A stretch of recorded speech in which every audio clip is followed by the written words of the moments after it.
አርሰናል ከእጁ ወጥቶበት ይመስል የነበረው የዋንጫ ፉክክር መልሶ በእጁ ገብቶለታል።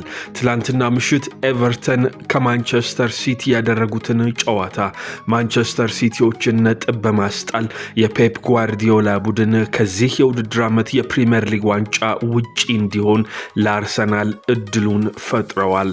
ፔፕ ጓርዲዮላ በትላንትናው ጨዋታ ምን እንደተፈጠረ በዝርዝር አብራርተዋል። በምሽቱ ጨዋታ እጅግ የተደሰተው የቀድሞው የአርሰናሉ ሌጀንድ ቲየሪ ዳንኤል ኦንሪ ለአርሰናል ተጫዋቾች ጥብቅ ማሳሰቢያ አስተላልፏል። የቀድሞ የሊቨርፑሉ ሌጀንድ ጄሚ ካራገር እንደዚሁ ስካይ ስፖርት ላይ በመቅረብ አርሰናል በቀጣዩ ጨዋታ ዌስትሃም ዩናይትድን የሚያሸንፉ ከሆነ የዋንጫ ፉክክሩ ተጠናቋል፣ ፕሪሚየር ሊጉም በእጃቸው ይገባል ሲል እየተናገረ ይገኛል። የአርሰናል ልጆች ለዛሬው ትልቁ የግማሽ ፍጻሜ የአትሌቲኮ ማድሪዱ ፍልሚያ እየተዘጋጁ ይገኛሉ። ቪክቶር ዮኬሬሽ እና ሚኬል አርቴታም ከአትሌቲኮ ማድሪዱ ጨዋታ በፊት ቅድመ አስተያየታቸውን ሲሰጡ ተደምጠዋል። የተወደዳችሁ የሸጋ ስፖርት ተከታታዮች ለዛሬ በእነዚህ ጉዳዮች ላይ ሰፋ ያሉ ሪፖርቶችን ይዘን መተናል። ላይክ፣ ሼር፣ ኮሜንት በማድረግ ይህ ቪዲዮ ለብዙ ሰዎች እንዲዳረስ አግዙን። ሰብስክራይብ በማድረግ ቤተሰባችን መሆኑን እንዳትዘነጉት።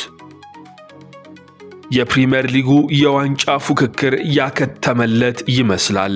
ሲቲ በመጨረሻ ደቂቃ ባሳየው ተጋድሎ ተስፋን ቢሰንቅም ነገር ግን በመጀመሪያው አጋማሽ 1-0 እየመራ የነበረውን ጨዋታ በሁለተኛው አጋማሽ በኤቨርተን 3-1 ሲመራ ተመልክተናል። ውድቀቱ የጀመረው በማርክ ጌሂ የኋላ መስመር ስህተት ነበረ። ቲየርኖ ባሪ ኳሷን አግኝቶ ጀረሚ ዶኩ ያስቆጠራትን የመሪነት ጎል በ68ኛው ደቂቃ ላይ ያቻነት ጎል አደረገ። ከ5 ደቂቃዎች በኋላ ጄክ ኦብራየን በግንባሩ በመግጨት ኤቨርተንን መሪ ያደረገ። 9 ደቂቃዎች ሲቀሩ ደግሞ ቲየርኖ ባሪ 3ኛ ጎል አስቆጥሮ ፔፕ ጓርዲዮላንና የማንቸስተር ሲቲ ደጋፊዎችን ወደ አዘቅት ከቷቸዋል። ሲቲዎች ምላሽ ለመስጠት ሞክረዋል። በርሊንግ ሃላንድ አማካኝነት ግብ በማስቆጠር ጨዋታውን 3-2 አደረጉት። ከዚያም በጭማሪ ሰዓት 7ኛው ደቂቃ ላይ ጀረሚ ዶኩ ያቻነት ጎል በማስቆጠር ጨዋታው 3-3 እንዲጠናቀቅ አደረጉ። አርሰናል አሁን ማንቸስተር ሲቲን በ5 ነጥብ ልዩነት እየመራ ይገኛል። እርግጥ ማንቸስተር ሲቲ አንድ ቀሪ ጨዋታ አለው። አርሰናል ቀሪ 3 ጨዋታዎቹን ካሸነፈ ሻምፒዮን መሆኑን ያረጋግጣል። ማንቸስተር ሲቲ ግን በመጨረሻ ደቂቃ ባገኘው ጎል አቻ ውጤትን ተስፋ በመሰነቅ የአርሰናልን ቀሪ ጨዋታዎች መጠባበቅ ግድ ይለዋል። የማርክ ጌሂ ስህተት በዋንጫ ፉክክሩ ላይ ወሳኝ የሚሆን ድርሻ ሊሆን ይችላል። ከስህተቱ በኋላም የሲቲ ተከላካዮች መረጋጋት ተስኗቸው ታይተዋል። ቡድኑ 3ኛ ጎል እስኪቆጠርበት ድረስ ደንዝዞ እንደነበረ ተገልጿል። ማቴዮ ኮቫቺች ለሃላንድ ያቀበለው ኳስና የዶኩ ያለመታከት ጥረት ቡድኑን ካልተጠበቀ ሽንፈት ታድጎታል። ጀረሚ ዶኩ ያስቆጠራቸው 2 ጎሎች ሲቲን በፉክክሩ ውስጥ እንዲቆይ አድርገውታል። ሲቲ ቅዳሜ ብሬንትፎርድን ካሸነፈ ልዩነቱን ወደ 2 ነጥብ ዝቅ ማድረግ ይችላል። እሁድ ጨዋታ በሚያደርገው አርሰናል ላይ ጫና ሊፈጥር ይችላል። ምንም እንኳን የዋንጫው ድል አሁን ከሲቲ እጅ ሾልኮ ቢወጣም ዶኩ ያስመዘገበው ውጤት ግን ትንፋሽ እንዳይቆርጡ አድርጓቸዋል። ፔፕ ጓርዲዮላ ለስካይ ስፖርት ሲናገሩ በመጀመሪያው አጋማሽ እጅግ ድንቅ ብቃት አሳይተናል። በሁለተኛው አጋማሽ ግን እነሱ ጠንክረው መጡ። እኛም ግብ በስጦታ ሰጠናቸው። ስለ ዋንጫው ፉክክሩ ሲጠየቁ አሁን ነገሩ በእጃችን አይደለም፣ ቀሪ ጨዋታዎች አሉ፣ ምን እንደሚፈጠር እናያለን ሲሉ የመጨረሻ ሐሳባቸውን ተናገሩ። ማንቸስተር ሲቲ ከኤቨርተን ጋር 3-3 በሆነ ያቻ ውጤት መርሃ ግብሩን ካጠናቀቀ በኋላ ስካይ ስፖርት ላይ ለትንተና የቀረቡት ጄሚ ካራገር እና ቲየሪ ዳንኤል ኦንሪ የአርሰናል ደጋፊዎችን ልብ የሚያሞቅ አስተያየት ሲሰጡ ተደምጠዋል። አርሰናል እሁድ ዕለት በለንደን ስታዲየም ዌስትሃምን የሚያሸንፍ ከሆነ የፕሪሚየር ሊጉን ዋንጫ እንደሚያነሳ ምንም ጥርጥር የለኝም ሲል ጄሚ ካራገር ገለጸ። ይህ ውጤት አርሰናል በሊጉ አናት ላይ ያለውን የ5 ነጥብ ልዩነት እንዲያስጠብቅ አድርጎታል። ቀሪ 3 ጨዋታዎች ያሉት መድፈኞቹ ማንቸስተር ሲቲ 4ቱንም ጨዋታ ቢጫወት ከዚህ በኋላ መድፈኞቹ ላይ ይደርሳል ብዬ አላስብም። ከ22 ዓመታት በኋላም መድፈኞቹ የሊጉን ዋንጫ በእጃቸው ያስገባሉ ሲል ጄሚ ካራገር ተናገረ። አርሰናል በአሁኑ ሰዓት 76 ነጥቦችን ሰብስቧል። 35 ጨዋታዎችንም አድርጓል። የግብ ልዩነቱንም በባለፈው ሳምንቱ ጨዋታ ወደ 41 ከፍ እንዲል አስችሎታል። በተቃራኒ 71 ነጥብ ላይ የሚገኘው ማንቸስተር ሲቲ 37 የግብ ልዩነት አለ። ቲየሪ ኦንሪ ጨዋታው አላለቀም፣ የዋንጫው ፉክክሩም አልተጠናቀቀም እያለ ነው። የቀድሞ የአርሰናሉ ኮከብ አርሰናል ያለ ጊዜ ደስታ ውስጥ እንዳይገባ አስጠንቅቋል። እንደ ሲቲ ሁሉ አርሰናልም በዌስትሃም ጨዋታ ላይ ነጥብ ሊጥል እንደሚችል ስጋቱን ገልጿል። አሁን ነገሩ በአርሰናል እጅ ነው፣ በማንቸስተር ሲቲ እጅ አይደለም በማለት እድሉን መጠቀም እንደሚገባቸው አሳስቧል። በሲቲ ላይ የታየው መርበድበድና ስህተት በዌስትሃም ጨዋታ ላይ በአርሰናል በኩል እንዳይደገም ሄንሪ እያስጠነቀቀ ነው። ምንም እንኳ የዋንጫ እድል አሁን ከሲቲ እጅ ቢወጣም ፔፕ ጓርዲዮላ ግን በቡድናቸው ተስፋ አልቆረጡም። ከመሸነፍ አቻ መውጣቱ ይሻላል። ይህም ቡድናችን ምን አይነት እንደሆነ ያሳያል። ቀሪ 4 ጨዋታዎች እንዳሏቸውና እስከ መጨረሻው እንደሚታገሉ ይገልጻሉ። ቀጣዩ የብሬንትፎርድ ጨዋታ ከኤቨርተን ጋር ተመሳሳይ ፈታኝነት ሊኖረው እንደሚችልም እያስጠነቀቁ ይገኛሉ። የአርሰናሉ አሰልጣኝ ሚኬል አርቴታና የቡድኑ ወሳኙ አጥቂ ቪክቶር ዮኬሬሽ ደግሞ ዛሬ በኤምሬትስ ስታዲየም ስለሚደረገው የአትሌቲኮ ማድሪዱ የቻምፒየንስ ሊግ የግማሽ ፍጻሜ የመልስ ጨዋታ አስተያየታቸውን ሲሰጡ ተደምጠዋል። ሚኬል አርቴታ ካይ ሃቨርትዝ እና ማርቲን ኦዴጋርድ ለማክሰኞው የቻምፒየንስ ሊግ የግማሽ ፍጻሜ የመልስ ጨዋታ በቡድን ስብስብ ውስጥ መካተታቸውን ይፋ አድርጓል። ሁለቱ ተጫዋቾች ለመገናኛ ብዙሃን ክፍት በነበረው የልምምድ መርሃ ግብር ላይ ባይታዩም ለወሳኙ ጨዋታ ግን ብቁ መሆናቸው ተረጋግጧል። አርቴታ በኤምሬትስ ስታዲየም በሰጡት መግለጫ ሁለቱም ይገኛሉ፣ በስብስቡ ውስጥ ተካተዋል ሲሉ ገልጸዋል። አሰልጣኙ አክለውም የተለያዩ የጨዋታ አማራጮች እንዲኖራቸው የሁለቱ ተጫዋቾች መመለስ ትልቅ ዜና መሆኑን ገልጸዋል። አሰልጣኙ አትሌቲኮ ማድሪድን ለማሸነፍ ተጫዋቾቻቸው አውሬ ሆነው ወደ ሜዳ እንዲገቡ ጥሪ አቅርበዋል።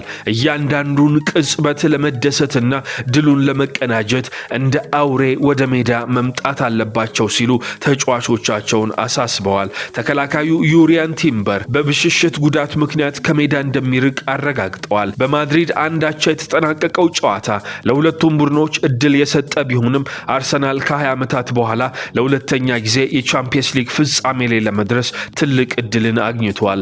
አርቴታ ተጫዋቾቹ ይህንን እድል እንዲጠቀሙበት አሳስቧል። ሂዱና እድሉን ጨብጡት፣ ቡድኑ ከመጀመሪያው ደቂቃ ጀምሮ ድሉን ለማግኘት ዝግጁ ነው ሲል አስተያየቱን ሰጥቷል። የአርሰናል ደጋፊዎች የቡድኑን አውቶቡስ ለመቀበል ከምሽቱ 11:45 ጀምሮ በአርመሪ የክለቡ መሸጫ ሱቅ አካባቢ ይሰባሰባሉ። እንዲሁም ጨዋታው ከመጀመሩ በፊት በምስራቃዊው የአርሰናል የስታዲየም ስታንድ አካባቢ ግዙፍ ቲፎ ለእይታ ይቀርባል። አርቴታ ስለ ደጋፊዎቹ ሲናገር ያለውን ጉልበትና ስሜት መታገስ አልቻልኩም፣ ይህ አብረን ልንኖረው የምንፈልገው ቅጽበት ነው ብሎታል። የዚህ ጨዋታ አሸናፊ ረቡዕ ዕለት ከሚገናኙት ከባየር ሚዩኒክና ከፓሪስ ሳን ዠርማ አሸናፊ አንዱን የሚገጥም ይሆናል። የዩቲዩብ ተከታታዮች ሰብስክራይብ በማድረግ ቤተሰብ መሆን እንዳትዘነጉ፣ ላይክ እና ሼር በማድረግ ለሌሎች እንዲዳረስም አድርጉ። ሚኬል አርቴታ ለደጋፊዎች ጥብቅ ማሳሰቢያ እየሰጠ ይገኛል። በቡድኑና በደጋፊዎች መካከል ያለው ግንኙነት በተለይ ደግሞ ጉልበቱ ኢነርጂውን አድንቋል። ደጋፊዎች በኤምሬትስ ስታዲየም የሚፈጥሩት ድባብ ለቡድኑ ስኬት ወሳኝ መሆኑን ገልጿል። ተመሳሳዩንም ነገር በአትሌቲኮ ማድሪዱ ጨዋታ እንዲደግሙት እያሳሰበ ይገኛል። ሌላኛው የአርሰናሉ አጥቂ ቪክቶር ዮኬሬሽ ስለዚህ ጨዋታ ቅድመ ትንታኔ ጋዜጣ ጋዜጣዊ መግለጫ ሲሰጥ ተደምጧል። አጥቂው ቪክቶር ዮኬሬሽ በአርሰናል የመጀመሪያ የውድድር ዓመት 21 ጎሎችን በማስቆጠር አስደናቂ ጊዜን እያሳለፈ ይገኛል። ይህ ተጫዋች በፉልሃሙ ጨዋታ 2 ጎሎችን ማስቆጠር ችሏል። በርከት ስላሉ ጉዳዮች ጥያቄ ተነስቶለታል። የዝውውርና የጅማሮን ፈተና ገልጿል። ዮኬሬሽ ከስፖርቲንግ ሊዝበን በ63 ሚሊዮን ፓውንድ ዝውውር አርሰናልን የተቀላቀለ ሲሆን መጀመሪያ ላይ በማንቸስተር ዩናይትድ የፈረመው ቤንጃሚን ሼሽኮ የአርሰናል ተመራጭ እንደነበረ ይታወሳል። ትችቶች ነበሩበት። በህዳር ወር በበርንሌይ ጨዋታ ላይ በደረሰበት ጉዳት ምክንያት አዝጋሚ የሚባል ጅምር ለማድረግ ተገዶ ነበር። ነገር ግን 2026 የካላንደር ዓመት ከመጣ በኋላ አስደናቂ ብቃቱን እያሳየ ነው። በአሁኑ ወቅት በፕሪሚየር ሊጉ 15 ጎሎችን ማስቆጠር ችሏል። በድምሩ ደግሞ 21 ጎሎችን ማስመዝገብ ችሏል። ይህም በ2015 አሌክሲስ ሳንቼዝ ካስመዘገበው ውጤት ጋር በአንድ የውድድር ዘመን ለአርሰናል ብዙ ጎል ያስቆጠረ አዲስ ተጫዋች አድርጎታል። ዮኬሬሽ ከቡድን አጋሮቹ ጋር ያለው ግንኙነት ከሜዳ ውጪ መጠናከሩ በሜዳ ላይ ለሚያሳየው ብቃት ወሳኝ መሆኑን ገልጿል። በተለይም ቡካዮ ሳካ ያለውን ብቃትና ከጋብሪኤል ማጋሌሽ እንዲሁም ከዊሊያም ሳሊባ ጋር ልምምድ ማድረግ ያለውን ጥቅም ይገልጻል። ይህ ተጫዋች ስለ አትሌቲኮ ማድሪዱ ጨዋታ ሲናገር ጨዋታው በኤምሬትስ ስታዲየም መደረጉና የደጋፊዎች ድጋፍ ለቡድኑ ትልቅ አቅም እንደሚሆን ገልጿል። እዚህ ደረጃ ላይ የደረስነው በምክንያት ነው። አሁን ጨዋታውን በሜዳችን ማድረጋችን ድንቅ እድል ነው። ዮኬሬሽ ስዊድንን ለዓለም ዋንጫ ለማሳለፍ ትልቅ ሚና ነበረው። ሃትሪክ በማስቆጠር ብሔራዊ ቡድኑን ወደ ዓለም ዋንጫ መስደድ የቻለ ሰው ነው። ተመሳሳዩንም ለአርሰናል ለማድረግ እንደሚሞክር እየገለጸ ይገኛል። በግማሽ ፍጻሜ የመልሱ ጨዋታ እጅግ ትልቅ ተጠባቂነትን ካገኙ ተጫዋቾች መካከል አንደኛው ቪክቶር ዮኬሬሽ ሆኗል። ከጨዋታው አስቀድሞ የአትሌቲኮ ማድሪዱ አሰልጣኝ ዲየጎ ሲሚዮኔ በርከት ባሉ ጉዳዮች ሐሳቡን አጋርቷል። በተለይ ደግሞ ይህ መጥፎ እድልን የያዘ ሆቴል ነው በማለት ሆቴል ስለቀየሩበትም አጋጣሚ ተጠይቆ ነበረ። ሲሚዮኔ የሊግ ደረጃ ጨዋታ ወቅት በደረሰባቸው ሽንፈት ምክንያት ሆቴል ቀይረዋል ተብሎ የሚናፈሰውን ወሬ በሳቅ አጣጥለውታል።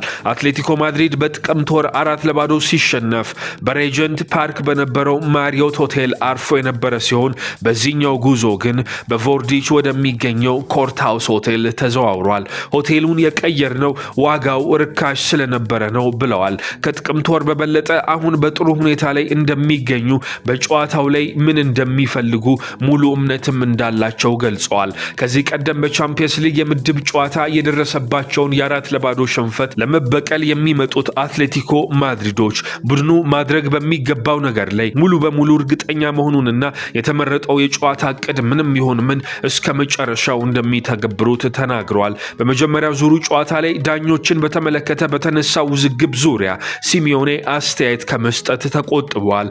ጀርመናዊው ዳኛ ዳንኤል ሲበርት ለዚህ ጨዋታ መመደባቸውን በተመለከተ ለቀረበላቸው ጥያቄ የዚህ ጉዳይ ላይ አስተያየት አልሰጥም የሚል አጭር ምላሽ ሰጥተዋል። አትሌቲኮ ማድሪድ እስካሁን ድረስ ይህ ዳኛ በመራቸውና ከእንግሊዝ ክለቦች ጋር ባደረጋቸው 3 ጨዋታዎች አንድም ድል እንዳላስመዘገበ ታሪክ ይጠቁማል። የተወደዳችሁ የሸጋ ስፖርት ተከታታዮች ለዛሬ ስለ አርሰናል ትልቅ እድልና በግማሽ ፍጻሜም ስለሚደረገው የአትሌቲኮ ማድሪዱ ጨዋታ ሰፋ ያሉ ጉዳዮችን አነሳን። ላይክ፣ ሼር፣ ኮሜንት በማድረግ ይህ ቪዲዮ ለብዙ ሰዎች እንዲዳረስ አግዙን። ሰብስክራይብ በማድረግ ቤተሰባችን መሆኑን እንዳትዘነጉት። ሰላም።